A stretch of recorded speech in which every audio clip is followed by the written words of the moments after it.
yakin masih mau nikah sama Vanessa? Mamanya rempong loh. Itu tas mirip kayak saya punya. Cuman saya sudah jarang pakai, itu model lama tuh. Suami saya lusa pulang dari luar negeri. Dia sudah belikan saya yang baru, model terbaru. Orang kaya pakai tas model lama. Tas kemarin, basi. Emang apa sih nggak boleh? Sombong amat.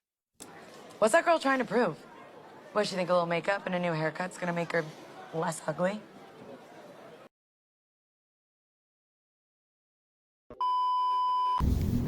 Assalamualaikum warahmatullahi wabarakatuh. Waalaikumsalam warahmatullahi wabarakatuh. Halo Sobat Siabah, perkenalkan nama saya Nia Aulia. Saya dari Fakultas Ekonomi dan Bisnis Prodi Akuntansi Universitas Islam Syekh Yusuf.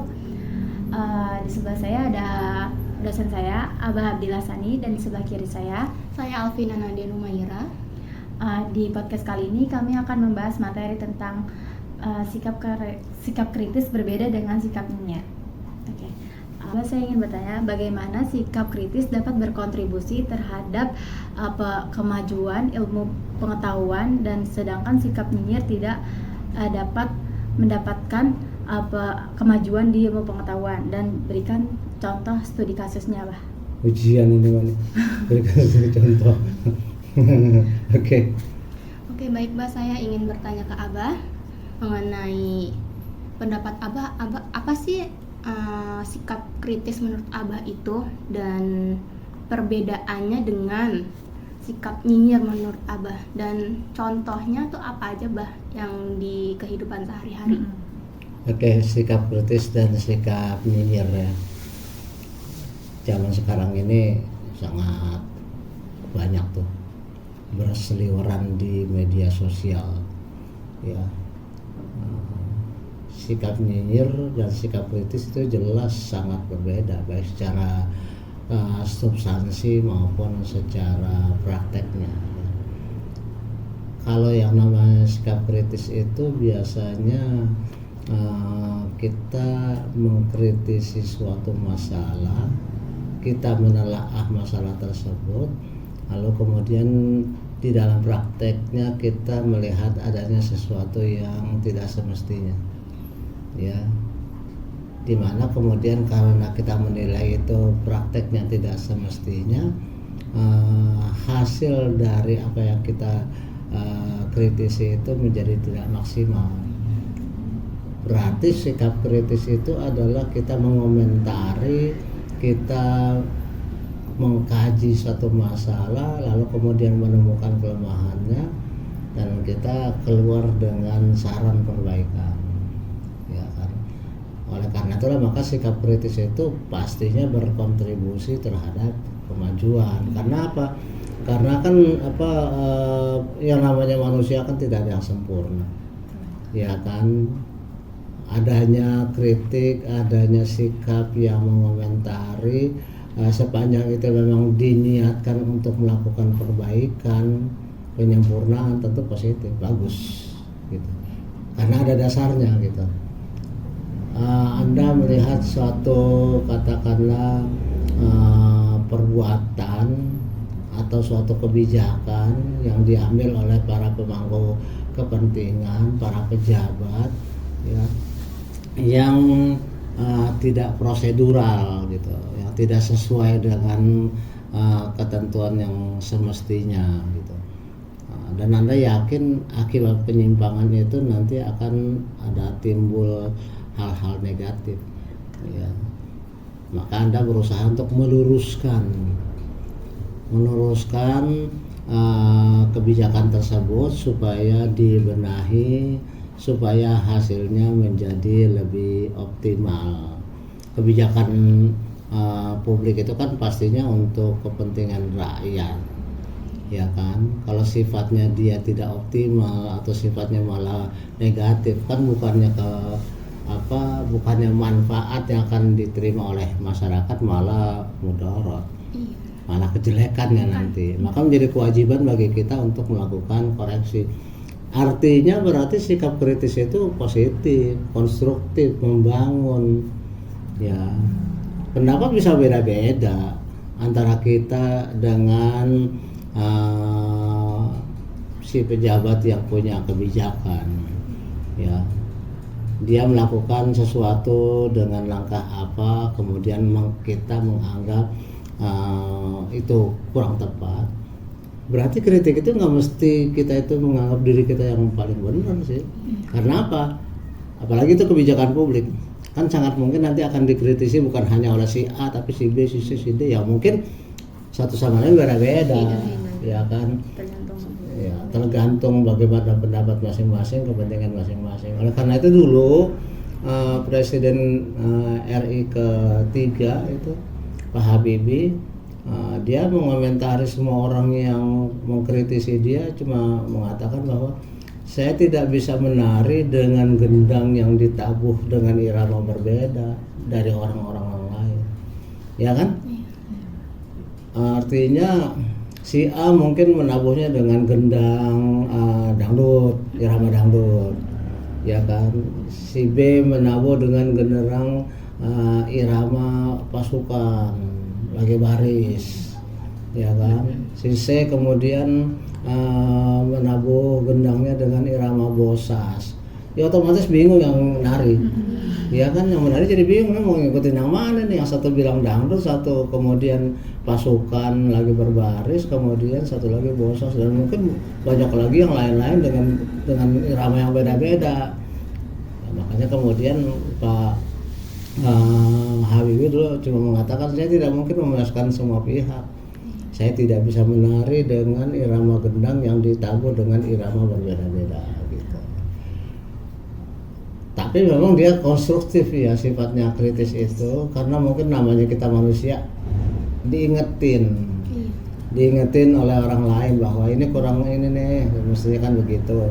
Berarti satu hal yang harus kita pahami, berarti yang namanya kritis itu sifatnya konstruktif, positif gitu. Ada dasarnya, ada reasoningnya, alasannya, dan kemudian juga ada solusinya gitu. Beda dengan nyinyir. Kalau nyinyir itu sama sekali nggak punya dasar, nggak punya, apalagi teori, apalagi solusi, nggak ada. Nyinyir itu hanya pelampiasan perasaan saja, pelampiasan perasaan orang yang katakanlah iri hati, ya kan? Orang yang merasa benci dengan kemajuan orang lain bisa, ya, atau mungkin punya persoalan tadinya pribadi sifatnya, lalu diungkit-ungkit. Maka berbeda dengan sikap kritis, nyinyir pertama, satu, tidak ada alasannya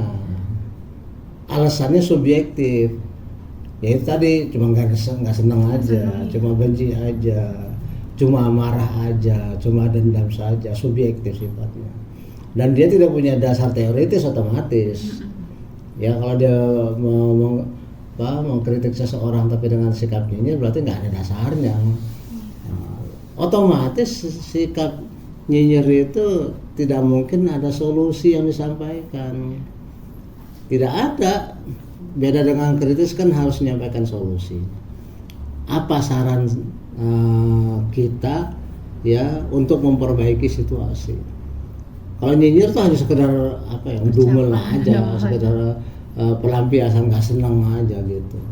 Berarti dia tidak konstruktif, destruktif, merusak, ya, dan kemudian hanya katakanlah sekedar pelampiasan jengkel, pelampiasan perasaan nggak suka, gitu. Banyak sekali contoh-contohnya.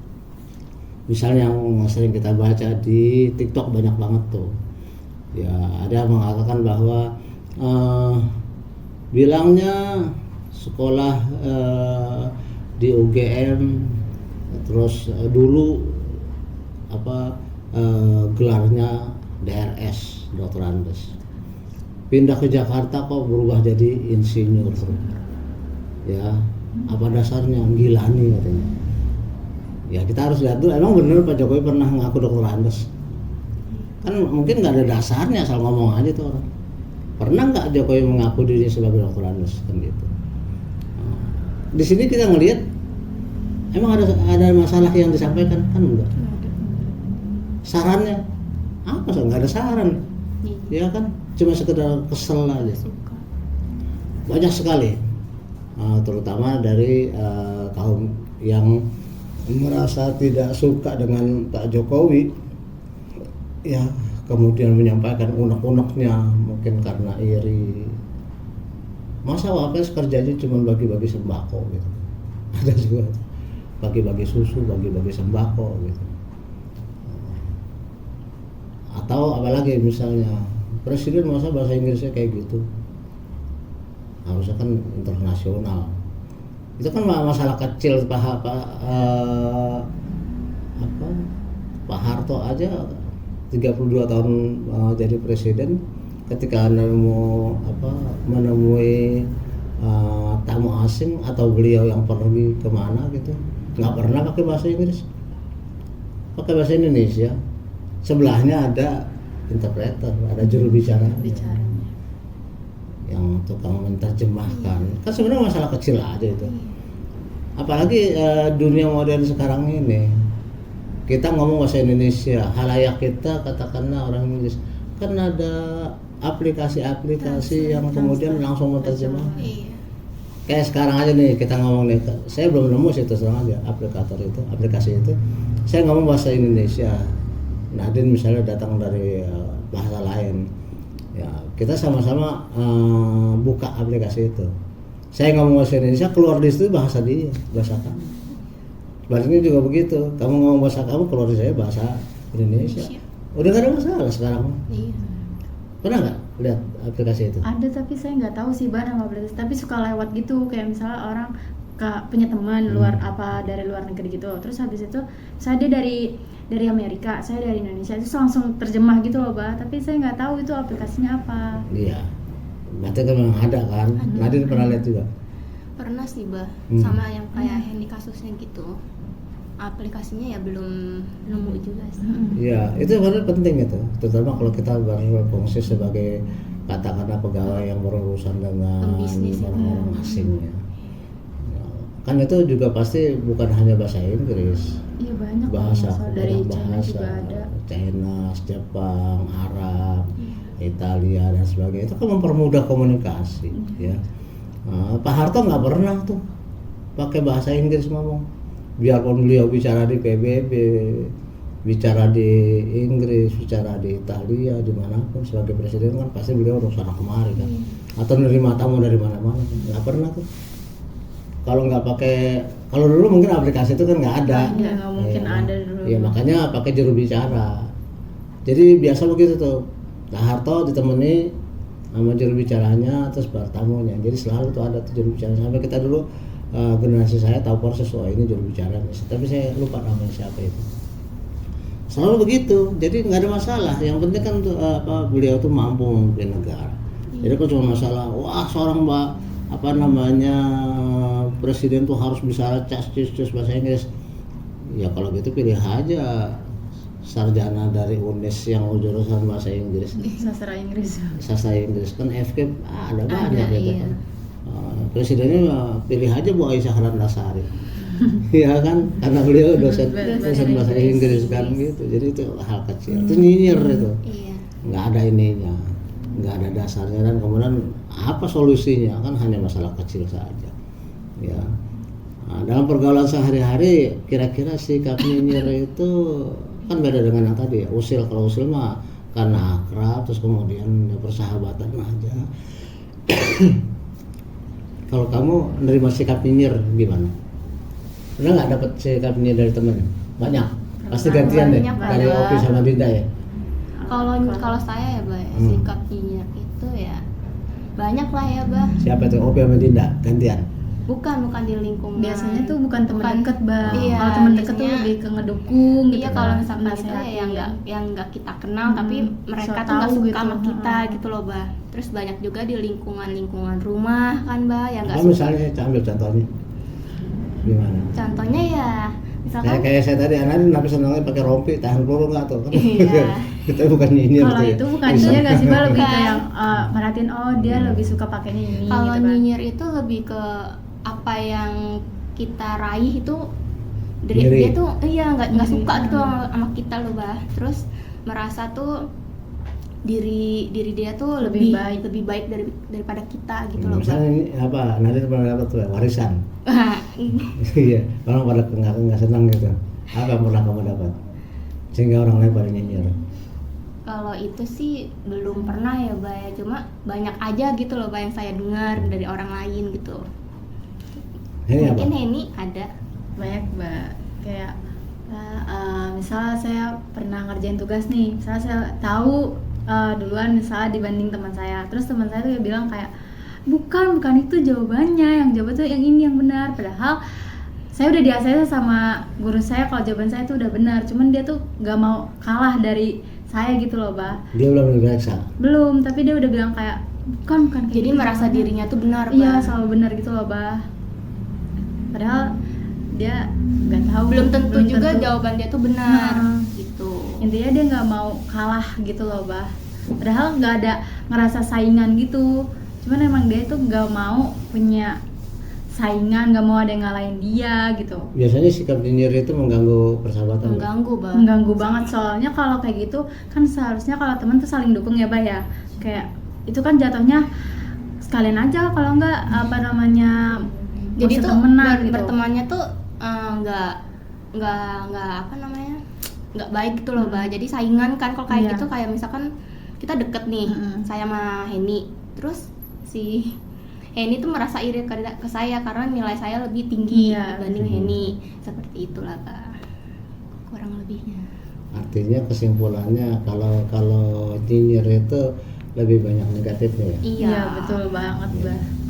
Kayak kita Teman mau kamu ngapa-ngapain banyak yang salah. kritis, saya banyak yang nyinyir. Kritis Kritis kalau banyak. kalau di perkuliahan sekarang kritis ya bah, cuman Kritis, kalau misalnya pemikirannya. sebelum ya Nyinyir. Kalau ambil luar perkuliahan banyak yang nyinyir. banyak banget bah. Sebenarnya kalau orang nyinyir itu kan berarti dia orang yang diperhatiin ya.